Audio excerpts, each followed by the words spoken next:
இன்பம் துன்பம் இது ரெண்டும் சேர்ந்தது தான் வாழ்க்கை. இது எல்லாரும் சொல்லிட்டு இருக்கிற ஒரு உண்மை. அது சரி, இது ரெண்டும் வர்றதுக்கு என்ன காரணம்? துறவி ஒருத்தர் யோசிச்சு பார்த்திருக்கார். இன்ப துன்பம் தோன்றுவதற்கு முக்கியமா 6 காரணங்கள் உண்டு அப்படிங்கிறார் அவர். அது என்னங்கிறத நாமளும் தெரிஞ்சு வச்சுக்குவோமே. இப்ப முதல் காரணம் சுயநலம். ஒரு தாயார் தன்னுடைய சுயநலம் கருதி தன்னுடைய மகன் இன்பமா இருக்கணும்னு ஆசைப்படுறாங்க. மகனும் அப்படியே ஆசைப்படுறான். அதனால தாயாரின் இன்ப துன்பங்களை பார்த்துட்டு மகனும் இன்ப துன்பம் அடையிறான். அந்த அம்மாவுக்கும் அதே நிலைமை தான். 2வது காரணம் உறவு. நான் துறவியான பிறகு கூட உறவுங்கிற காரணத்தினால தான் தாயாருடைய சுக துக்கங்களை கண்டு நானும் சுக துக்கம் அடைகிறேன். என் தாயாருடைய நிலைமையும் இதுதான் அப்படிங்கிறார் ஒரு துறவி. 3வது காரணம் என்னன்னா அறிமுகம். எனக்கு அறிமுகமான ஒருத்தரை ரயில் நிலையத்தில் சந்திக்கிறேன். அவர் தன்னுடைய பணப்பையை எங்கேயோ தொலைச்சுவிட்டு வருத்தப்பட்டு இருக்கிறார். நானும் வருத்தப்படுறேன். அந்த சமயத்தில் யாரோ ஒருத்தர் இதுதானே அவங்க பணப்பை அப்படின்னு சொல்லி கொண்டாந்து நீட்டுறார். பணப்பையை தொலைச்சவர் சந்தோஷப்படுறார். நானும் சந்தோஷப்படுறேன். இது அந்த துறவி சொல்ற அனுபவம். 4வது காரணம் என்னன்னா கருணை. எனக்கு முன்னே பின்ன தெரியாத ஒருத்தனை யாரோ ஒருத்தன் அடிச்சு காயப்படுத்தி போடுறான். கருணை காரணமா நான் அதுக்காக துக்கப்படுறேன். 5வது காரணம் எதையும் நம்புறது. ஒரு பசுமாட்டை ஒரு முரணை அடிச்சுக்கிட்டு இருக்கிறான் அப்படின்னு ஒருத்தர் நம்மகிட்ட சொல்றாருன்னு வைங்க, உடனே நான் துக்கப்படுறேன். இன்னொருத்தர் அந்த முரணனை போலீஸ்காரங்க பிடிச்சிட்டு போயிட்டாங்கன்னு சொல்லி சொல்றாரு. நான் உடனே சந்தோஷப்படுறேன். 3வதா ஒருத்தர் முதல் 2 பேரும் சொன்னது பொய்யுங்கிறார். அப்ப நான் இன்ப துன்பம் ரெண்டுமே இல்லாம நிம்மதியா இருக்கிறேன். இது ஒரு விதம். அடுத்தது 6வது காரணம் என்னன்னா தன்மயமாகுதல். ஒரு நாவல் படிச்சுக்கிட்டு இருக்கிறோம். அதுல வர்ற பாத்திரங்களோட நாம ஒன்றி போயிடுறோம். அதுல வர்ற பாத்திரங்கள் சிரிச்சுதுன்னா நாமளும் சிரிக்கிறோம், அது அழுதுன்னா நாமளும் அழறோம். அதெல்லாம் அந்த துறவி சொல்ற அனுபவ உண்மைகள். இன்ப துன்பம் இது ரெண்டும் தோன்றுவதற்கு சுயநலம், உறவு, அறிமுகம், கருணை, எதையும் நம்புறது, தன்மயமாகிறது, இது எல்லாம் தான் முக்கிய காரணம் அப்படின்னு அவர் சொல்றார்.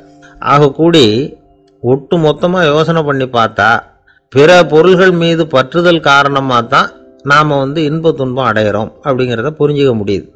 மனுஷன் இன்ப துன்பம் அடையறதுக்கு 7வது காரணம் கூட ஒன்று உண்டு அப்படின்னு சொல்லிட்டே வந்தார் ஒருத்தர். அது என்ன அப்படின்னு கேட்டோம். அதுதான் சார் இந்த நீங்க சொல்லிட்டு வர்ற இன்று ஒரு தகவல்னார். எப்படி சொல்றீங்கன்னு கேட்டோம். இன்று ஒரு தகவல் கேட்க ஆரம்பிக்கிறப்போ மனசுல இன்பம், ஆரம்பிச்ச உடனே இது ஏற்கனவே கேட்ட சமாச்சாரமாச்சே அப்படின்னு நினைக்கிறப்போ துன்பம் அப்படின்னு அதுக்கு ஒரு விளக்கம் கொடுத்தார் அவர். கடற்கரை ஓரமா ஒரு பெரியவர் கையால மணலை கீறிக்கிட்டே உட்காந்துருக்கிறார். என்னத்தையும் தேடிட்டு இருக்கிறது மாதிரி தெரிஞ்சுது. மெதுவா கிட்டத்துல போய் என்னத்தை தேடிட்டு இருக்கிறீங்க அப்படின்னு கேட்டோம். அவரு சாவகாசமா நிமிந்து பார்த்து நிம்மதியை தேடிட்டு இருக்கிறேன்னார். நாங்க ஒரு மாதிரி ஆயிட்டோம். இருந்தாலும் சமாளிச்சுக்கிட்டு, சார் மணல்ல கிழிஞ்சல் தான் கிடைக்கும், நிம்மதி கிடைக்காது அப்படின்னோம். சரி, இன்னைக்கு வசமா நம்மகிட்ட ஒரு ஆள் மாட்டிக்கிட்டார் அப்படின்னு நினைச்சு அவர் பக்கமா போய் உட்காந்துக்கிட்டு கதை சொல்ல ஆரம்பிச்சிட்டோம். ஒரு பெரிய மன்னர் இருந்தார். அவருக்கு எல்லா வசதியும் இருந்தது. இருந்தாலும் ஒரே ஒரு குறை. அது என்னன்னா நிம்மதி இல்லைங்கிற குறை. அரண்மனையில தினமும் கலை நிகழ்ச்சி, நாட்டியம் எல்லாம் நடந்துகிட்டு தான் இருந்தது. இருந்தாலும் நிம்மதி இல்லை. சரி, நிம்மதி எங்க கிடைக்கும் அப்படின்னு தேட ஆரம்பிச்சார். உடனே அதுக்கான முயற்சிகள்ல தீவிரமா இறங்கினார். நாட்டில் உள்ள தத்துவ மேதைகளை எல்லாம் கூப்பிட்டுட்டு வர சொன்னார்.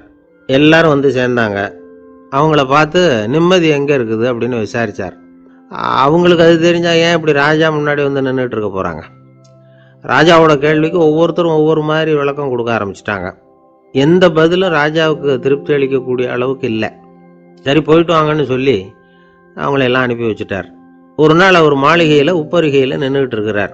அந்த சமயத்துல தெருவில் ஒரு பிச்சைக்காரன் ரொம்ப உல்லாசமா பாட்டு பாடிக்கிட்டே போய்கிட்டு இருக்கிறான். குரல்ல ஒரு சந்தோஷம், நடையில ஒரு மிடுக்கு. அவங்ககிட்ட கொஞ்சம் கூட கவலை இருக்கிறதா தெரியல. உடனே ராஜா அதை பார்த்தார். ஏவலாளிகளை கைதட்டி கூப்பிட்டார். உடனே ஓடி போய் அந்த பிச்சைக்காரனை இங்கே அழைச்சிட்டு வாங்கன்னு உத்தரவு போட்டார். இவங்க உடனே ஓடி போய் அவனை கூப்பிட்டாங்க. அரண்மனைக்கு வாழ்ந்தாங்க. அவன் வரல. அரண்மனைக்குள்ள அடி எடுத்து வைக்க மாட்டேன்னு சொல்லிவிட்டான். ராஜா கிட்ட விஷயத்தை சொன்னாங்க. அவருக்கு ரொம்ப ஆச்சரியம், இப்படி ஒரு ஆள் இருக்கிறானா அப்படின்னு. சரி, அவன் என்னதான் சொல்றான் அப்படின்னு விசாரிச்சார். இவங்க மறுபடியும் தெருவுக்கு போய் கேட்டாங்க. என்னை பார்க்கணும்னா ராஜா விருப்பப்பட்டாருன்னா அவரை வேணும்னா இங்கே வர சொல்லுங்க அப்படின்னு சொல்லிவிட்டான். அதை ராஜா கிட்ட சொன்னாங்க. அவருக்கு கோபம் வரல. இவ்வளவு சுதந்திர உணர்வோடு இருக்கிறவன் சாதாரண ஆளாக இருக்க முடியாது அப்படின்னு நினைச்சார். உடனே கிடுகிடுன்னு இறங்கி தெருவுக்கு வந்தார். பிச்சைக்காரங்கிட்ட போனார். நீ கவலைப்படாமல் சந்தோஷமாக பாடிக்கிட்டு போறியே, அது எப்படி முடியுது உன்னால அப்படின்னு கேட்டார். ஏன் அப்படி கேட்குறீங்கன்னு அவன், அதுக்கு இல்லை, எனக்கு அரண்மனையில் எவ்வளவோ சுகபோகங்கள்லாம் இருக்குது, இருந்தாலும் நிம்மதி இல்லை. இது ஏன்னு எனக்கு தெரியல. இந்த தேசத்தில் உள்ள அறிஞர்களை எல்லாம் கூப்பிட்டு கேட்டு பார்த்துட்டேன், அவங்களுக்கும் தெரியல. உன்னை கேட்டால் தெரியும்னு நினச்சேன், அதனால தான் சந்திக்கிறதுக்கு ஆசைப்பட்டேன். ஆனால் நீ வரமாட்டேன்னு விட்டியே அப்படின்னார். பிச்சைக்காரன் கடகடன்னு சிரிக்க ஆரம்பிச்சிட்டான். மகிழ்ச்சிக்கும் உங்களுக்கும் தடையாக இருக்கிறது இந்த மாளிகை தான். இதை விட்டுட்டு வெளியில் வந்துட்டா நிம்மதி தேடிட்டு வந்துடும்னா. நான் அரசன், எனக்குன்னு கடமைகள் இருக்கு, அதையெல்லாம் விட்டுட்டு எப்படி வர முடியும்னார் ராஜா. ரெண்டும் ஒரே நேரத்தில் கிடைக்கணுங்கிறது முடியாத காரியம். உங்கள் சுகபோகத்துக்கு விலையாதான் உங்கள் நிம்மதியை கொடுத்துக்கிட்டு இருக்கிறீங்க. என்ன பாருங்க, என்கிட்ட எதுவும் இல்லை, அதனால எதுவும் போயிடுமோங்கிற பயமும் இல்லை, நிம்மதியாக இருக்கிறேன் அப்படின்னா அவன். ராஜா உடனே சந்தோஷப்பட்டு தன்னுடைய மேலங்கியை எடுத்து அவனுக்கு பரிசாக கொடுத்தாரான். அவன் சிரிச்சுக்கிட்டே அதை வாங்க மாட்டேன்னு விட்டானான். இதை நீங்கள் எனக்கு கொடுக்கறதுனால எந்த பயனும் இல்லை, அதே நேரத்தில் அதை வாங்கிட்டேன்னா அடுத்த வினாடியிலேருந்து அதை எப்படி காப்பாற்றுறதுங்கிற கவலை எனக்கு வந்து சேர்ந்துடும், அப்புறம் தூக்கம் வராது, நிம்மதி போயிடும் அப்படின்னு நானா சொல்லிவிட்டு அவன் பாட்டுக்கு சந்தோஷமாக பாடிக்கிட்டே போயிட்டான். நிம்மதி எங்கே இருக்குங்கிறதையும் ராஜா தெரிஞ்சுக்கிட்டார். அந்த இடத்துக்கு தன்னால் போக முடியாதுங்கிறதையும் அவர் புரிஞ்சுக்கிட்டார்.